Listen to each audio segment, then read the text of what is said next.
राधे कृष्ण आप सभी को। आज की वीडियो में चर्चा करेंगे कार्तिक शुक्ल पक्ष में आने वाली प्रबोधिनी एकादशी से जुड़ी जानकारी के बारे में। हिंदू धर्म में पूजा, उपासना और उपवास का विशेष महत्व होता है। हर महीने एकादशी का व्रत रखा जाता है। एक महीने में 2 एकादशी आती हैं।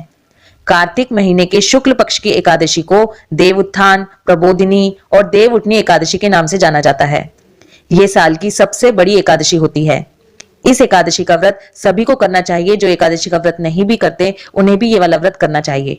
इसी दिन से भीष्म पंचक व्रत भी शुरू हो जाते हैं। मान्यता है कि देव उत्थान एकादशी के दिन भगवान विष्णु 4 महीने की योग निद्रा से जागते हैं।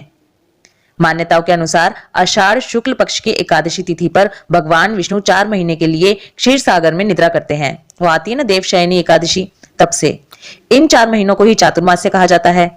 भगवान विष्णु के देव उठानी एकादशी पर जागने से पिछले जो 4 महीने से जो शुभ कार्य, मंगल कार्य, शादी विवाह जो सब रुके हुए होते हैं वो भी इस दिन से अब शुरू हो जाते हैं।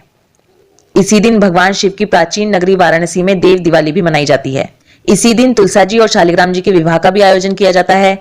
मान्यता है कि 4 महीने की निद्रा से जागने के बाद विष्णु भगवान सबसे पहले हरिवल्लभा यानी कि तुलसा जी को ही पुकारते हैं। इसलिए उन्हें जगाने के बाद सबसे पहले उन्हें तुलसा जी अर्पित करनी चाहिए। देव उठानी एकादशी के दिन भगवान विष्णु की विधि विधान के साथ पूजा की जाती है। तुलसी विवाह कराने से कन्यादान के समान पुण्य की प्राप्ति होती है। इसलिए अगर किसी ने कन्यादान ना किया हो या जिनके यहाँ लड़की नहीं है, उन्हें अपने जीवन में एक बार तुलसी विवाह करके कन्यादान का पुण्य अवश्य कमाना चाहिए। मान्यताओं के अनुसार तुलसी विवाह विधि विधान से संपन्न कराने वाले भक्तों को सुख सौभाग्य की प्राप्ति होती है। सारे कष्ट दूर हो जाते हैं और भगवान विष्णु की कृपा से सारी मनोकामना पूरी होती हैं। और अगर किसी के वैवाहिक जीवन में कोई परेशानी आ रही हो, कोई बाधाएं आ रही हो, तो उन्हें भी तुलसी जी का विवाह कराना चाहिए। अब आपको थोड़ा सा तुलसी विवाह की विधि बता देती हूँ। इसके लिए आप शुभ मुहूर्त में लकड़ी की एक साफ चौकी कर उस पर एक आसन बिछाएं। तुलसा जी के गमले को गेरू, खड़िया, सुंदर ड्राइंग करके, पेंटिंग करके अच्छे से सजा दें। चौकी के ऊपर तुलसा जी को स्थापित करें। अब दूसरी चौकी लगाएं, उस पर आसन बिछाएं और उस पर शालिग्राम जी को स्थापित करें। अगर शालिग्राम जी आपके पास नहीं है तो आप कृष्ण भगवान से भी तुलसा जी का विवाह करा सकते हैं। दोनों चौकियों को खूब अच्छे से सजाएं। अब चौकियों के ऊपर गन्ने का मंडप बनाएं। अब एक कलश में जल भरकर रखें और उसमें 5 या फिर 7 आम के पत्ते लगाकर पूजा स्थल पर स्थापित करें। शालिग्राम जी और तुलसा जी के समक्ष घी का दीपक जलाएं। रोली और कुमकुम से उनका तिलक करें। तुलसा जी पर लाल रंग की चुनरी चढ़ाएं। चूड़ी, बिंदी, जितना भी श्रृंगार का सामान होता है उनसे तुलसा जी का श्रृंगार करें। इसके बाद बहुत ही सावधानी से चौकी समेत शालिग्राम जी को हाथों में लेकर तुलसा जी के 7 फेरे किए जाते हैं, 7 परिक्रमा लगाई जाती हैं। पूजन पूरा होने के बाद तुलसा जी और शालिग्राम जी की आरती की जाती है और उनसे सुख सौभाग्य की कामना की जाती है। पूजा पूरी होने के बाद सभी में प्रसाद वितरित करें, सभी को प्रसाद बांटें। ये तो होता है थोड़ा डिटेल में, थोड़े लार्ज स्केल पर तुलसी विवाह करना। इससे भी लार्ज स्केल में तुलसी विवाह होता है जो पूरी शास्त्रीय विधि से होता है और वो प्रोग्राम 2 दिन तक चलता है। फिर उससे थोड़ा कम लार्ज स्केल पर इस तरह से होता है जैसे कि मोहल्ले में एक लेडीज अपने घर पे कर लेती है और आसपास के लोगों को बुला लेती है। और अगर इस तरह से भी आप नहीं कर सकते हैं तो कम से कम इतना तो करें कि तुलसा जी पे श्रृंगार का सामान जरूर चढ़ाएं। जो लोग कार्तिक स्नान कर रहे हैं, सुबह सूर्योदय से पहले ही उठ जाते हैं, वो लोग सूर्योदय से पहले ही तुलसा जी पे श्रृंगार का सामान चढ़ाएं, चुनरी उड़ाएं। शालिग्राम जी को भी अंगोछा पहनाएं, उनका भी बढ़िया श्रृंगार करें। और कुछ लोग ये काम शाम को भी करते हैं। अगर आप अपने घर में छोटा सा भी तुलसी विवाह का प्रोग्राम कर रहे हैं, थोड़ा सा भी लार्ज स्केल पे, तो 4 लोगों को इकट्ठा जरूर करें। ऐसा नहीं है कि घर ही घर में अकेले कर लें, क्योंकि कभी भी शादी ब्याह अकेले नहीं किए जाते। ये तुलसी विवाह की जानकारी थी। अब आपको थोड़ा सा देव उठाने के बारे में जानकारी दे देती हूँ। देव उठाने के लिए भी गन्ने का एक मंडप बनाया जाता है और उसके बीच में चौकी रखी जाती है। इसके बाद चौक के बीचों बीच आप भगवान विष्णु या श्री कृष्ण की मूर्ति रख सकते हैं और चौक के साथ ही भगवान के चरण चिन्ह बनाए जाते हैं। भगवान के चरण चिन्ह बनाए जाते हैं और गौ माता के भी खुर बोलते हैं जिन्हें, वो भी बनाए जाते हैं। फिर उनको चलनी से ढककर रख दिया जाता है। इसके बाद भगवान को गन्ना, सिंगाड़ा, फल, मिठाई, ये सब चीजें अर्पित की जाती हैं। फिर वहां पर एक घी का दीपक जलाया जाता है। शाम के समय देवों को उठाया जाता है। देवों को उठाने के लिए आप उठो देव, बैठो देव और इस तरह के बहुत सारे भजन भी आते हैं, वो सब भी आप गा सकते हैं। घंटे की, शंख की जोर जोर से आवाज की जाती है।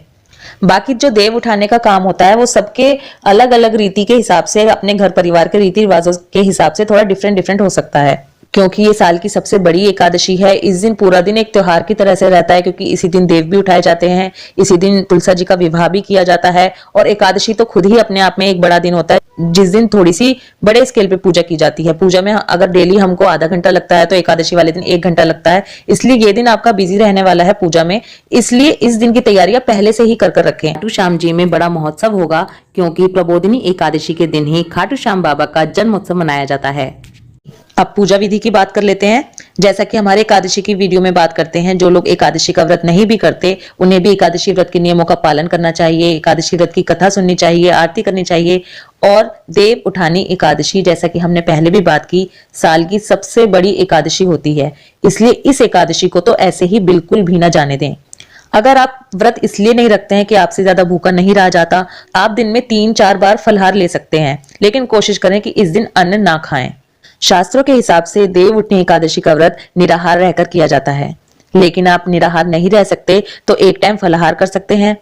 कोशिश करें कि नमक ना लें, लेकिन अगर आप नमक के बिना नहीं रह सकते, आपको बीपी की प्रॉब्लम है, तो आप एक टाइम नमक भी ले सकते हैं। यानी कि अपने स्वास्थ्य के अनुसार आप व्रत रख सकते हैं, लेकिन अन्न ना खाएं। एकादशी के नियम एक दिन पहले यानी कि दशमी से ही शुरू हो जाते हैं।